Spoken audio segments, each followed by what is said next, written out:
دنیا میں کوئی عالم ایسا نہیں ہے جو یہ بتا دے کہ آپ کا دل زندہ ہے۔ دنیا میں کوئی عالم یہ بتا نہیں سکتا کہ خدا سے آپ کا تعلق ہے۔ دنیا میں کوئی عالم یہ بتا نہیں سکتا کہ آپ کی دعا قبول ہوتی ہے کہ نہیں ہوتی ہے۔ لیکن ایک چیز ہمارے گھر میں ہے، ہماری مسجد میں ہے، وہی بتا سکتی ہے کہ ہمارا دل زندہ ہے کہ مردہ ہے۔ وہی بتا سکتی ہے کہ ہماری دعا قبول ہوتی ہے کہ نہیں۔ وہی بتا سکتی ہے کہ خدا سے ہمارا تعلق ہے کہ نہیں۔ جانتے وہ کون سی چیز ہے؟ وہ کوئی ٹیکنالوجی مشین نہیں ہے، وہ بڑا سے بڑا کوئی عالم نہیں ہے، بلکہ قرآن ہے۔ قرآن اگر ہمارے دل کے اندر ہے تو یہ دل زندہ ہے۔ اگر قرآن دل سے نکل گیا یہ دل مردہ ہے۔ اس کی پہچان ہے کہ جگانے کے بعد بھی نہیں جاگتا۔ اگر قرآن سے تعلق ہے تو خدا سے ہمارا تعلق، قرآن سے تعلق نہیں تو خدا سے کوئی تعلق نہیں۔ اگر قرآن پر عمل ہے تو دعا قبول ہوتی ہے، اس کی گارنٹی ہے۔ اگر قرآن پر عمل نہیں ہے تو دعا قبول ہوتی ہے، اس کی کوئی گارنٹی نہیں۔ قرآن میں ایک لفظ ہے اللہ کی رسی کو پکڑو، تم غالب رہو گے، کوئی تم پر غالب نہیں آ سکتا۔ محی الدین ابن عربی فرماتے ہیں کہ جانتے ہیں وہ رسی کیا چیز ہے؟ وہ قرآن ہے۔ اگر آپ نے قرآن کو پکڑ لیا تو دنیا آپ سے شکست کھائے گی، دنیا آپ کو شکست نہیں دے سکتی۔ ایک آدمی کی شادی ہو گئی، 1 سال ہوا، بال بچہ نہیں۔ 2 سال ہو گئے، بال بچہ نہیں شادی کو۔ تو لوگوں نے کہا کہ یار تو کیسا جوان ہے، شادی ہو گئی کیلنڈر چھپ ہی نہیں رہا۔ اب بیچارہ شرمندہ ہو رہا ہے، منہ چھپا رہا ہے۔ رات کے اندھیرے میں خدا سے دعا کیا کہ میرے مالک کب تک لوگوں سے منہ چھپاؤں گا، بیٹا نہ دو صحیح ایک بیٹی دے دو، وعدہ کرتا ہوں جب اس کی شادی ہوگی تو دنیا کی ہر دولت دے کر کے رخصت کروں گا۔ قبولیت کی گھڑی تھی، دعا قبول ہو گئی، بیٹی مل گئی۔ جب جوان ہوئی تو جیب میں پھوٹی کوڑی نہیں۔ پریشان ہوا، امام شافعی رحمۃ اللہ علیہ کے پاس آیا، حضرت غضب ہو گیا، خدا نے بیٹی دیا، جوان ہوئی، وعدہ کیا، فیل ہو رہا ہے، جیب میں پھوٹی کوڑی نہیں ہے۔ کہ تم جھوٹ بولتے ہو، تم سے بڑا مالدار کوئی ہو نہیں سکتا۔ کہ حضور آپ میری غریبی کا مذاق کیوں اڑاتے ہیں؟ نہ روپیہ پیسہ ہے، نہ سونا چاندی ہے، نہ زمین جائیداد ہے، کچھ بھی نہیں ہے۔ کہ ارے تم سب سے بڑے مالدار ہو، تمہیں پتہ نہیں ہے، تمہاری بیٹی ابھی سسرال نہیں گئی ہے، اس کو قرآن کی تعلیم دو، جب سسرال جانے لگے تو قرآن کے ساتھ اس کو رخصت کر دو۔ دنیا کی کوئی دولت قرآن کے مقابلے میں نہیں ہو سکتی۔ ہاتھ اٹھائیے، وعدہ کیجیے، اخبار روز پڑھیں گے، قرآن کبھی کبھی، ہاتھ اٹھا دیجئے انشاءاللہ۔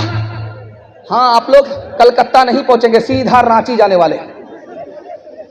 جو سب سے ضروری ہے مسلمان نہیں پڑھتے، ایمان کے صحیفے کو نگہبان نہیں پڑھتے، ایمان کے صحیفے کو۔ یہ کیسے مسلمان ہیں جو صبح سویرے، یہ کیسے مسلمان ہیں جو صبح سویرے اخبار تو پڑھتے ہیں قرآن نہیں پڑھتے، اخبار تو پڑھتے ہیں قرآن نہیں پڑھتے، اخبار تو پڑھتے ہیں۔ ایک تاریخ آپ کے سامنے رکھنے کے لیے جا رہا ہوں، آپ کے پیر سے زمین نکل جائے گی تعلیم کے حوالے سے۔ سننے کے لیے آپ لوگ تیار ہیں بیداری کے ساتھ؟ تو ہاتھ اٹھائیے انشاءاللہ۔ سنا، ہاتھ اٹھائیے، دقت نہیں ہے، 7 خون معاف ہے۔ اور ہاتھ اٹھا کر کے وعدہ کیجئے نوکری نہیں تو تعلیم نہیں، ہاتھ اٹھائیے انشاءاللہ۔ خیر، آپ کو میں بیدار کر کے چھوڑوں گا۔ آپ پنڈال میں کم ہیں، سسرال میں زیادہ ہیں۔ دھیان سے سنیے گا، 500 سال میں سب سے زیادہ سائنسداں کس نے پیدا کیا؟ تو لکھا کہ عیسائیوں نے 70 سائنسداں پیدا کیے، اسی ہندوستان نے صرف 8 سائنسداں پیدا کیے، اور بغل میں چین ہے، 500 سال میں صرف 5 سائنسداں پیدا کیے، اور 500 سال میں مسلمانوں نے کتنے سائنسداں پیدا کیے؟ 106۔ 55% سائنسداں مسلمان پیدا کرتا تھا، اور آج کی تاریخ یہ ہے کہ سائنسداں میں مسلمانوں کا نام ہی نہیں۔ 1400 سال میں ڈاکٹر کس نے کتنا پیدا کیا؟ یہودیوں نے 11 ڈاکٹر پیدا کیا 1400 سال میں.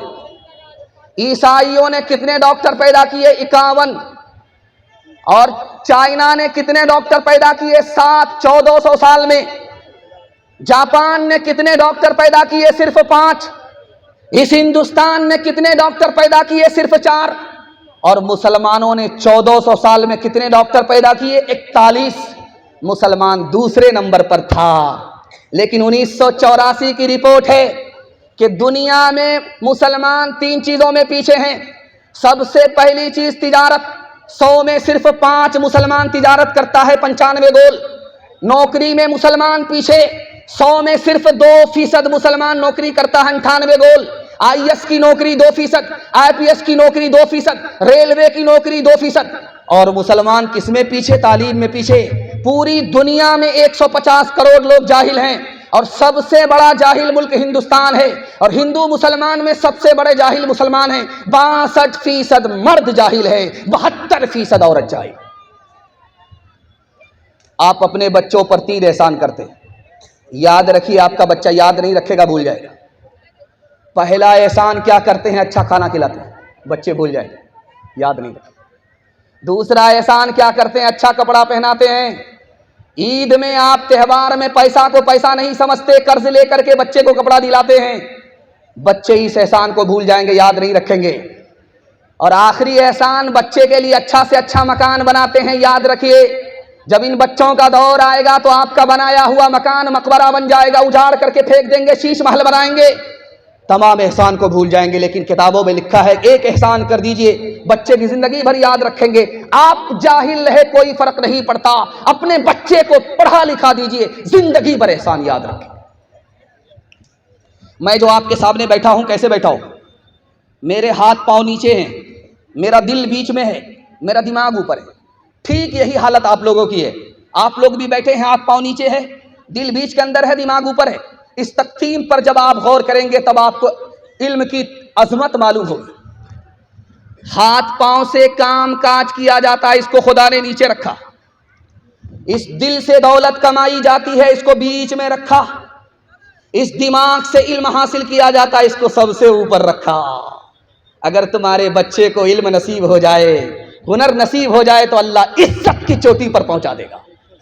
بچپن میں جس کا بچہ جتنا کالا ہوتا ہے، اس کی ماں اتنا زیادہ صابن لگاتی ہے، رگڑ رگڑ کر کے لگاتی ہے، 72 مرتبہ صابن لگاتی ہے. لیکن وہ صابن بھی قسم کھا لیتا ہے کہ میں تو کالا ہو جاؤں گا لیکن اس کالیا کو گورا ہونے نہیں. آسمان سے ہی ٹھپا پڑا ہوا ہے. بچہ کالا ہے، ہونٹ موٹے موٹے ہیں، دانت باہر ہے، نہایت بدصورت ہے. ماں نے کہا بیٹا تو اتنا بدصورت ہے، لوگ تم کو اپنی مجلس میں جگہ نہیں دیں گے، لیکن ایک کام کر لو، لوگ تم کو ترقی پر اٹھائیں گے، تمہاری جوتیاں سیدھی کریں گے. بیٹے نے کہا کہ اماں وہ کیا کام ہے؟ کہ رات دن ایک کر کے محلے کے سارے بچے کو علم میں پیچھے کر دو. جس دن تم پیچھے کر دو گے، محلے کے لوگ تم کو ترقی پر اٹھائیں گے، تمہاری جوتیاں سیدھی کریں گے. یہ بدصورت بچہ رات دن ایک کر کے محنت کر کے علم میں اتنا آگے نکل گیا کہ مکہ کا قاضی بن گیا. علم دل کا سرور ہوتا ہے. علم دل کا سرور ہوتا ہے. چشمے بینا کا نور ہوتا ہے. چشمے بینا علم سے رنج دور ہوتا ہے. علم سے رنج دور ہوتا ہے. دل کو حاصل سرور ہوتا ہے. دل کو حاصل. آدھا پیغام میرا نکل گیا. محبت سے آپ سن رہے ہیں، مجھے بھی پتہ نہیں چلا. اللہ اس محبت کو سلامت رکھے. جوان بیٹوں کے لیے میں دعا کرتا ہوں، اللہ ان کو نوکری کے لیے قبول فرمائے، ان کو روزگار عطا فرمائے. یہاں سے لے کر کے وہاں تک جوان سننے کے لیے تیار ہیں؟ ہاتھ اٹھائیے انشاءاللہ.